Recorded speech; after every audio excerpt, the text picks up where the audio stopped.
बिस्मिल्लाहिर्रहमानिर्रहीम, अस्सलाम वालेकुम। प्रोग्राम सिटी क्लिनिक में मैं हूं आपकी होस्ट अना यूसुफ। रोज़ाना आपको और हमारा साथ होता है 3 से 4 बजे के दरमियान, और अब तो आखिरी रोज़े रह गए हैं, आखिरी अशरा चल रहा है, कुछ ही रोज़े रह गए हैं। उम्मीद है कि ये आखिरी रोज़ों में भी आप अपनी सेहत का बहुत ज़्यादा ख्याल रखेंगे, ख़ास तौर पर वो व्यूवर्स जिनके साथ छोटे मोटे मसले चल रहे हैं जैसे ब्लड प्रेशर, शुगर और इसके अलावा दूसरे कुछ भी मसाइल हैं, वो अपनी सेहत का ख़ास ख्याल रखें। आखिरी रोज़े हैं और इन रोज़ों को भी अच्छी तरह से गुजारें और अपनी सेहत का ख़ास ख्याल रखें। रोज़ाना की तरह आज भी हमारे साथ अपनी फील्ड के स्पेशलिस्ट डॉक्टर मौजूद होंगे जिनसे हम बहुत से सवालात करेंगे। आप भी सवाल कर सकते हैं, प्रोग्राम में शामिल हो सकते हैं, हमें कॉल कीजिए। हमारा नंबर है 03331211 और आज हमारे साथ स्टूडियो में होंगे डॉक्टर इबादुर रहमान जो कि नेफ्रोलॉजिस्ट हैं और शेख ज़ायद हॉस्पिटल से इनका ताल्लुक है। असिस्टेंट प्रोफेसर नेफ्रोलॉजी हैं ये शेख ज़ायद हॉस्पिटल में। अस्सलाम वालेकुम डॉक्टर साहब, क्या हाल चाल है डॉक्टर साहब? ठीक-ठाक। रमज़ान का महीना है, रोज़े आपके कैसे जा रहे हैं? सबसे पहले ये बताएं। अच्छे डॉक्टर साहब, रोज़ों में कुछ रूटीन आपकी चेंज होती है कि उसी तरह से रूटीन के हिसाब से ही चल रहे होते हैं?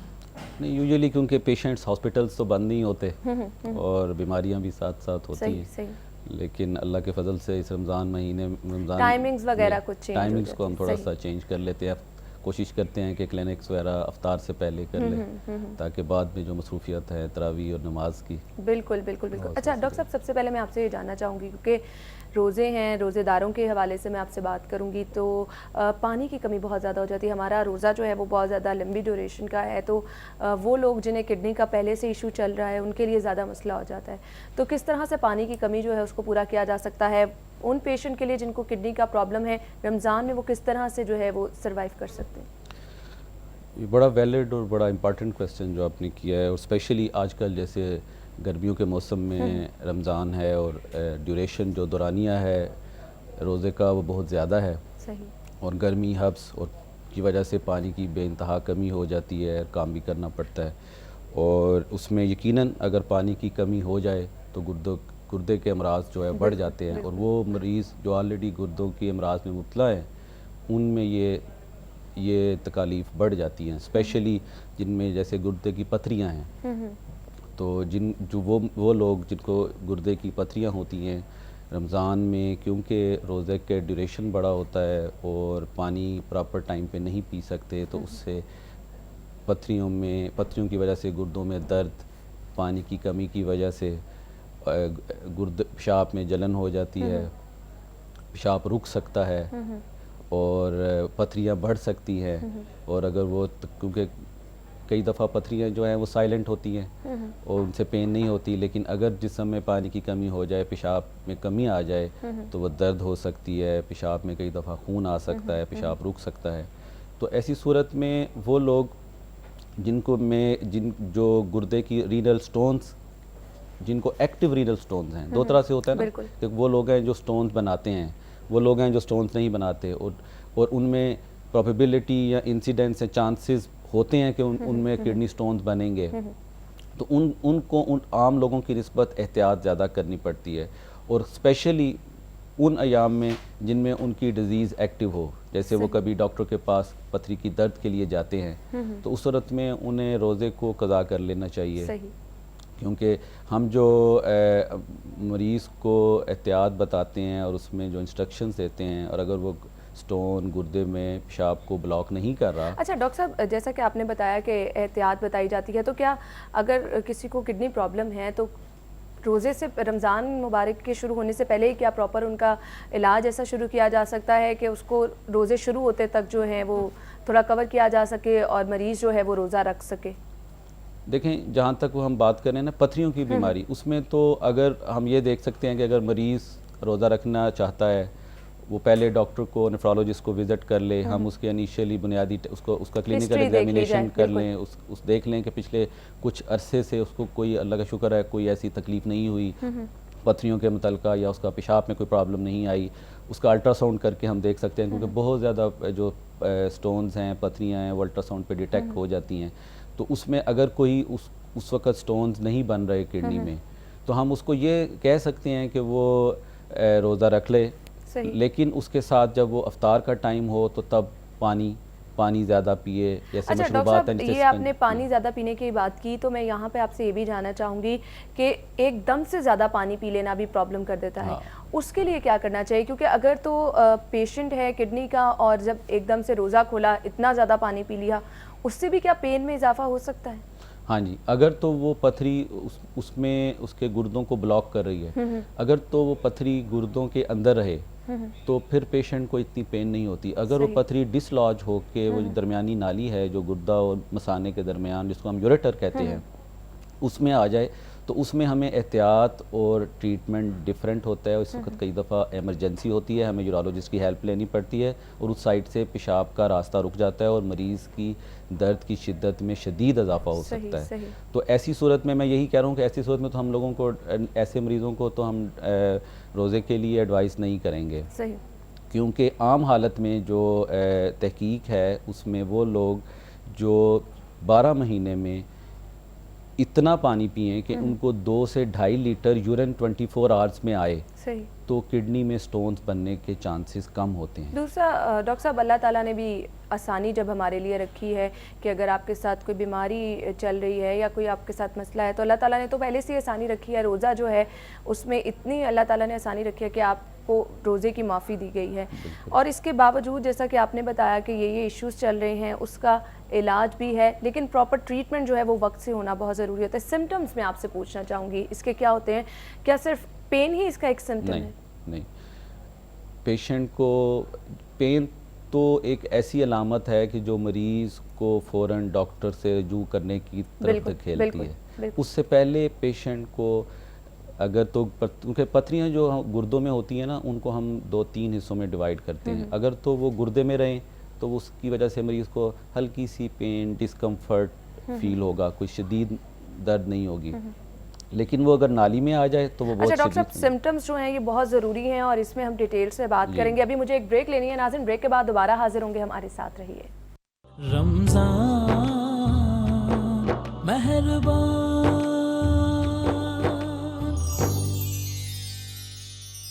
ब्रेक के बाद आपको एक बार फिर से खुशामदीद कहेंगे। हमारे साथ स्टूडियो में मौजूद हैं डॉक्टर इबादुर रहमान, जिससे हम बहुत से सवालात करें हैं। आप भी प्रोग्राम में शामिल हो सकते हैं, हमें कॉल कीजिए। हमारा नंबर है 0333-1211-418। डॉक्टर साहब, जैसा कि ब्रेक से पहले हम बात कर रहे थे सिम्टम्स के हवाले से, नॉर्मली लोगों को सिर्फ यही लगता है कि अगर गुर्दे में आपके पेन हो रही है तो तभी आपको कोई प्रॉब्लम है किडनी की। इसके अलावा क्या सिम्टम्स होते हैं? देखें, ये बड़ा ज़रूरी है। कई दफ़ा हम मिसअंडरस्टैंड करते हैं, वो गुर्दे में दर्द नहीं होती, कमर के किसी दूसरे हिस्से में दर्द होती है, बैक एक या स्पाइन के मसल्स से रिलेटेड होती है, बोन से रिलेटेड होती है, क्योंकि एरिया वो होता है। तो मरीज़ कई दफ़ा ये समझता है कि मुझे गुर्दे की दर्द है, लेकिन इसके लिए एसोसिएटेड सिम्टम्स हम पेशाब के मुतल्लिक़ पूछते हैं कि पेशाब में कमी या ज़्यादती, उसकी रंगत में तब्दीली, उसमें कोई स्टोन तो नहीं पास हो गया, उसकी जो स्ट्रीम है वो ठीक है या इंटरप्टेड तो नहीं है, उसमें कोई खून तो नहीं है, उसमें स्मेल तो नहीं है, बार बार तो नहीं आ रहा, पेशाब करने से दर्द में कमी या ज़्यादती तो नहीं है। फिर उसके साथ अगर वो स्टोन हो और उसकी वजह से पेशाब में तंगी आए और ब्लड भी आए तो उसके साथ सुपरएडेड इन्फेक्शन हो जाती है, उससे मरीज़ को बुखार होता है, दिल ख़राब होता है, उल्टी आ जाती है और सर्दी लगती है, बुखार की अलामात आ जाती हैं। अच्छा डॉक्टर साहब, जैसा कि आपने बताया कि यूरिन में तेजाबियत होती है, आपको जलन होती है, इसकी क्या वजूहात हो सकती हैं?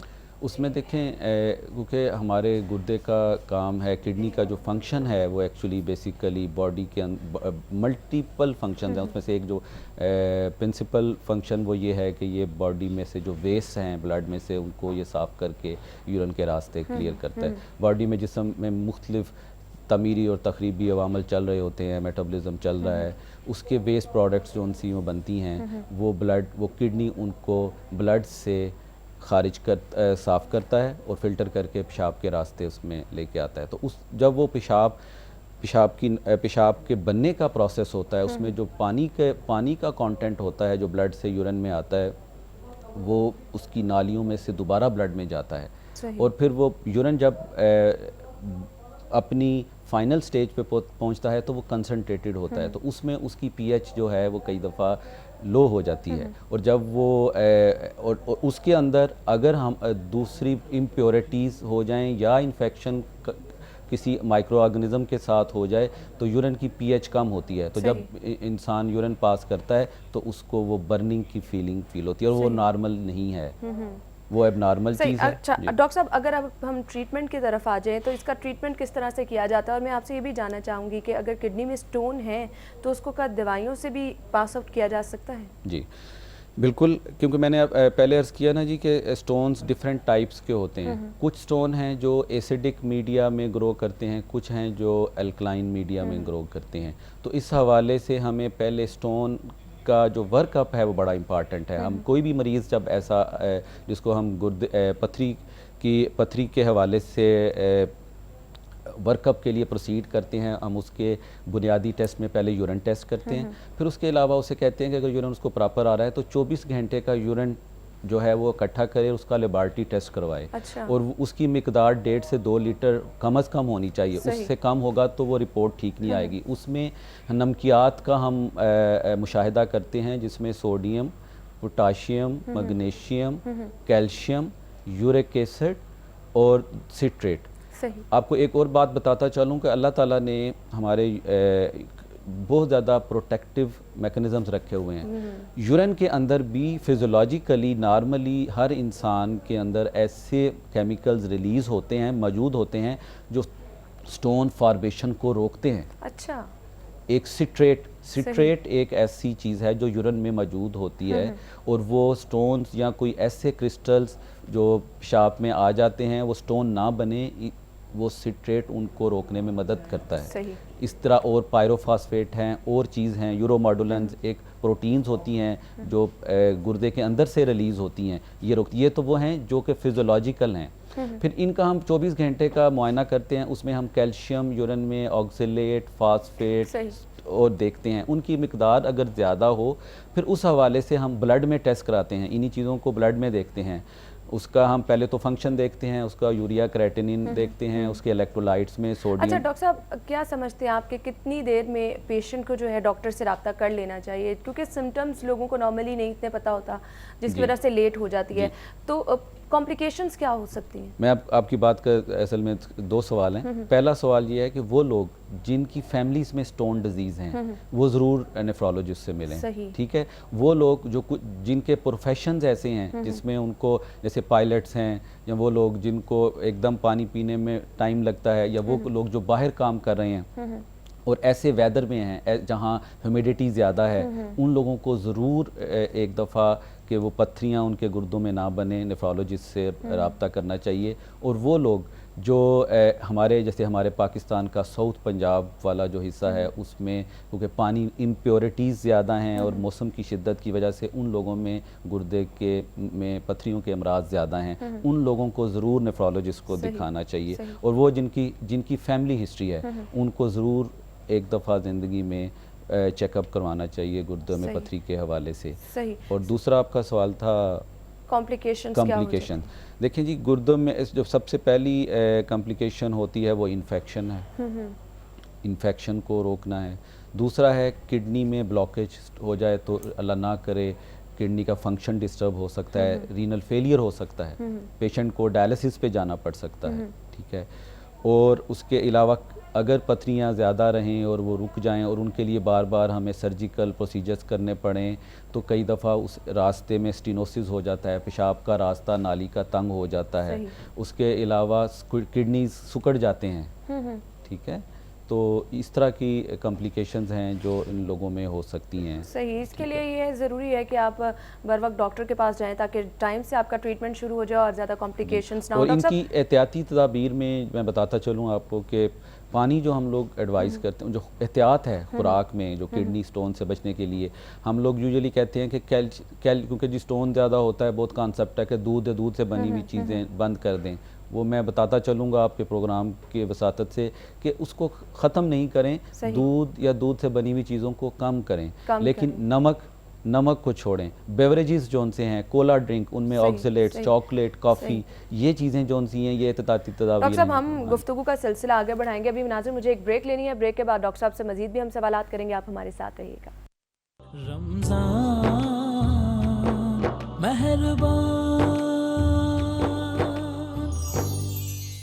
जी नाज़रीन, ब्रेक के बाद आपको एक बार फिर से खुश आमदीद कहेंगे। डॉक्टर इबादुर रहमान हमारे साथ स्टूडियो में मौजूद हैं, जिनसे हम गुफ्तगू का सिलसिला आगे बढ़ाएंगे। डॉक्टर साहब, ब्रेक से पहले जैसा कि हमने बात की, आपने बताया कि क्या क्या एहतियाती तदाबीर हैं जिनको अपनाया जा सकता है। मैं आपसे ये जानना चाहूँगी, स्टोन जो है उसको पास आउट कर दिया, उसका इलाज हो गया, उसके बाद क्या एहतियाती तदाबीर होती हैं? क्या चांसेस होते हैं कि आपके स्टोन्स जो हैं वो दोबारा से बन सकते हैं? बिल्कुल। मैं बताता चलूँगा कि स्टोन का साइज़ बहुत मैटर करता है। अच्छा। वो बात हमारी डिस्कशन में शायद रह गई कि 2 से 4 मिलीमीटर का स्टोन अगर गुर्दे में बने और पेशेंट अपना पानी का इस्तेमाल अच्छा रखे, एहतियात अच्छी रखे, तो वो स्टोन किसी भी वक्त निकल जाता है। सही। अगर 4 से 8 mm का हो तो वो उसके चांसेस 40 to 60% होते हैं। अगर इससे बड़ा हो तो वो 20 to 40% रहते हैं कि वो जो स्टोन है वो गुर्दे में से गुजर जाएगा। सही। पहली बात। और दूसरा जो आपका क्वेश्चन था कि वो अगर स्टोन का इलाज हो गया, वो निकल गया, दोबारा ना बने, तो उसके लिए क्या तदाबीर करनी चाहिए। उसमें सबसे पहले जो मैं बताता चलूँगा, एक तो मैंने वो यूरिन एग्जामिनेशन का बताया, बायोकेमिकल टेस्ट का बताया, अल्ट्रासाउंड्स का बताया, और तीसरा ये बताऊँगा कि अगर स्टोन हमने किसी वक्त इस बीमारी की स्टेज में हमने उसे पकड़ लिया पास करते हुए, तो उसका हम लेबॉरेटरी टेस्ट करके स्टोन एनालिसिस करवाएं, क्योंकि स्टोन एनालिसिस से पता चलेगा कि हमने अपनी खुराक में उसकी नेचर ऑफ स्टोन क्या है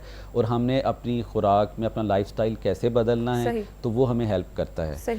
एक तो ये चीज़ है। दूसरा मैंने अर्ज़ किया जी कि हम 12 महीनों में हम अपना लिक्विड इनटेक इतना रखें कि 2 से 2.5 लीटर यूरिन हम 24 आवर्स में पास करें, तो चांसेस कम होंगे। खुराक में हमें नमक की कमी रखनी चाहिए, जो ऑर्गेनिक प्रोटीन्स हैं, गोश्त और चकनाई का इस्तेमाल कम रखें, और ये जो बहुत ज़्यादा आजकल जंक फूड्स हैं उनमें ऐसी चीज़ें हैं जो स्टोन करती हैं। बेवरेजेस मैंने बताया, चॉकलेट, कॉफ़ी, चाय, ये इस तरह की चीज़ों को उनमें ऑक्सीलेट होता है। और जो सब्ज़ पत्ते, इसके बाद तो फिर बहुत कम चीज़ें रह गई हैं। कम करना है, मैंने कहा कम करें, कम कर सकते हैं। तो हाँ जी, ये तो है कि, और उसके अलावा जब कुछ स्टोन ऐसे हैं 1 to 2% जो इनहेरिटेड होते हैं, उनका ट्रीटमेंट ज़रा डिफरेंट है, और लेकिन वो बहुत कम। यानी अगर आपके साथ ये प्रॉब्लम है तो आपको टाइम टू टाइम बाद में भी चेकअप कराते रहना चाहिए। 3 से 3 महीने बाद डॉक्टर के पास चले जाना चाहिए। अच्छा डॉक्टर साहब, डायलिसिस की मैं बात करना चाहूँगी, कब ज़रूरत पेश आती है डायलिसिस की? कब आपको लगता है कि अब डायलिसिस जो है ज़रूरी है? डायलिसिस एक्चुअली क्या है कि हम जो जिनके किडनीज 15% या उससे कम काम करते हैं, तो उस सूरत में मरीज़ अपनी नॉर्मल ज़िंदगी नहीं गुजार सकता। तो हम वो चीज़ जो किडनी हमारा, डायलिसिस क्या है कि गंदा खून गुर्दों में आता है, गुर्दे उसको साफ़ करके भेजते हैं। ये हर इंसान का हो रहा है, मेरा भी हो रहा है। और उसमें वो काम जब नहीं कर पाते तो हम उसका किडनी फंक्शन कैलकुलेट करते हैं। वो अगर 15% या उससे कम रह जाए, किसी भी मर्ज़ से, चाहे वो पथरियों की वजह से गुर्दे कमज़ोर हुए हैं, शुगर हमारे यहाँ बहुत ज़्यादा है उसकी वजह से है, हाई ब्लड प्रेशर है, और कुछ प्रोटीन खारिज होने वाली अमराज हैं उनकी वजह से गुर्दे फेल होते हैं, दिल की वजह के अमराज जो हैं वो भी गुर्दों को अफेक्ट करते हैं, उससे भी गुर्दे फेल होते हैं। तो जब 15% या उससे कम फंक्शन गुर्दों का रह जाए और मरीज़ जो उनसा है नॉर्मल ज़िंदगी ना गुजार सके, तो हम उस पे डायलिसिस की इंडिकेशंस हैं। उसमें क्या है कि कुछ लोगों का पेशाब पाना कम हो जाता है और सांस ख़राब होता है, खून में तेज़ाबियत होती है, उसे हम एसिडोसिस कहते हैं, मेटाबॉलिक एसिडोसिस है। जिस्म से एक नमक है जो कि खारिज होता है, उसको हम पोटाशियम कहते हैं। वो अगर किडनी ख़राब हैं और वो खारिज नहीं हो रहा और वो मेडिकल ट्रीटमेंट से उसको हम ट्रीट नहीं कर पा रहे और उसकी मिकदार नॉर्मल से ज़्यादा रह रही है, वो हार्ट की धड़कन पे को इफ़ेक्ट करती है और वो लाइफ थ्रेटनिंग सिचुएशन है। उसमें हमें डायलिसिस, ये जो बातें आप बता रहे हैं नॉर्मली लोगों को नहीं पता, इसके लिए प्रॉपर पेशेंट की काउंसलिंग बहुत ज़रूरी है, और हमारे यहाँ काउंसलिंग का जो एक रिवाज आप कह लें वो बिल्कुल नहीं है। तो इसके लिए क्या करना चाहिए? क्योंकि मेरे ख्याल से अगर एक पेशेंट इलाज करवा के जा रहा है, वो उस रूटीन से चेकअप भी दोबारा नहीं कराता। क्लिनिक्स में अवेयरनेस प्रोग्राम्स हम यूजुअली स्क्रीनिंग प्रोग्राम्स करते हैं, कैंप्स करते हैं, और स्पेशली वो अमराज जो रीनल फेलियर की तरफ कम्प्लिकेट करती हैं, उन पेशेंट्स में ये रीएश्योरेंस बहुत ज़रूरी है। उसमें टॉप पे हमारे यहाँ डायबिटीज़ है, शुगर, ब्लड प्रेशर, और दूसरी जो अमराज हैं, पथरियों के अमराज हैं, इनकी वजह से गुर्दे फेल होते हैं। ठीक है, तो ऐसे ऐसे क्लिनिक्स पे हमें जो अवेयरनेस प्रोग्राम है वो करने चाहिए। और बिल्कुल, बहुत स्पेशली ज़रूरी मैं है। डायबिटिक और हाइपरटेंसिव पेशेंट से ये रिक्वेस्ट करूँगा कि वो 2 से 3 माह बाद अपने टेस्ट में गुर्दों के टेस्ट ज़रूर करवाएं। और जब उन्हें पता चले कि उन्हें अल्लाह ना करे कोई शुगर है, तो अपने पेशाब का कंप्लीट यूरिन टेस्ट बहुत सस्ता है, अच्छा वो डॉक्टर करवाएं। साहब, खुदा ना खास्ता जैसा कि आपने बताया डायबिटीज़ के पेशेंट हैं, हाइपरटेंसिव के पेशेंट हैं, उनको साथ अगर गुर्दों का प्रॉब्लम हो जाता है तो उनका ट्रीटमेंट क्या ज़्यादा मुश्किल, ज़्यादा सेंसिटिव और ज़्यादा कॉम्प्लिकेटेड हो जाता है? यकीनन वो फिर हम नेफ्रोलॉजिस्ट की डोमेन में आ जाता है। उसमें फिर क्योंकि वो मर्ज़ अगर पुराना है, क्रॉनिक किडनी डिजीज़ हम उन्हें कहते हैं, हम उस डिजीज़ को स्टेज करते हैं। वो भी किडनी के फंक्शंस की बेस पे उसको हम वो स्टेज 1 से लेके स्टेज 5 है। और स्टेज 1 से स्टेज 5 का ट्रीटमेंट डिफरेंट है। और चाहे वो डायबिटीज़ के साथ है, चाहे वो हाइपरटेंशन के साथ है, चाहे वो दूसरा है, तो उसमें हम पेशेंट्स को उस हवाले से कोशिश ये करते हैं कि हम उसको डायलिसिस से बचाएं। और बहुत ज़्यादा जो मरीज़ जिनको डायबिटीज़ और ब्लड प्रेशर और साथ गुर्दे के अमराज हैं, हम उसमें एज ए नेफ्रोलॉजिस्ट क्या करते हैं कि हम उसकी प्रेस्क्रिप्शंस को रीएडजस्ट करते हैं, ड्रग डोजेस को रीएडजस्ट करते हैं। मैं आपके प्रोग्राम की वसातत से ये कहता चलूँगा कि प्लीज़ डॉक्टर की एडवाइस के बगैर दवाइयाँ ना लें। सिंपल जो पेन किलर्स हैं या आम दवाइयाँ हैं जो ओवर द काउंटर मिल जाती हैं, उनके बगैर डॉक्टर की हिदायत के इस्तेमाल से गुर्दे ख़राब होते हैं। स्पेशली वो मरीज़ जो ब्लड प्रेशर के मरीज़ हैं, जो शुगर के हैं, जिनमें गुर्दों के अमराज होने के चांसेस ज़्यादा हैं, वो काइंडली कोई भी दवाई डॉक्टर की हिदायत के और नेफ्रोलॉजिस्ट की हिदायत के बगैर ना लें। बिल्कुल बिल्कुल डॉक्टर साहब, आपने बहुत अच्छी बात की। अवेयरनेस की बहुत ज़्यादा ज़रूरत है। और वो लोग, डॉक्टर साहब ने जो बात की है, वैसे भी हम लोग नॉर्मली भी यही बात रोज़ाना की बुनियाद पर आपको कहते हैं कि सेल्फ मेडिकेशन जो है वो हमेशा नुकसानदेह है। प्रॉपर डॉक्टर से रिव्यू करें, आपको जो भी प्रॉब्लम है उसका बर वक्त तशखीस होना, बर वक्त डायग्नोस होना और फिर इलाज और ट्रीटमेंट की तरफ जाना जो है वही बेहतर हल है, बजाय इसके कि आप सेल्फ मेडिकेशन करें और जो अपनी तकलीफ है उसको ज़्यादा बिगाड़ लें। वो हमेशा नुकसानदेह रहता है। डॉक्टर साहब, आपका बहुत बहुत शुक्रिया वक्त देने के लिए। बहुत सी अच्छी बातें आपने बताई हैं और व्यूवर्स ने भी सुनी। उम्मीद है कि आप लोगों ने भी बहुत कुछ सुना और इस पर आप अमल भी करेंगे और अपनी सेहत का ख्याल रखेंगे। प्रोग्राम का वक्त खत्म हुआ चाहता है, मुझे इजाज़त दीजिए। अपना बहुत सा ख्याल रखिएगा। अल्लाह हाफ़िज़। रमज़ान मेहरबान।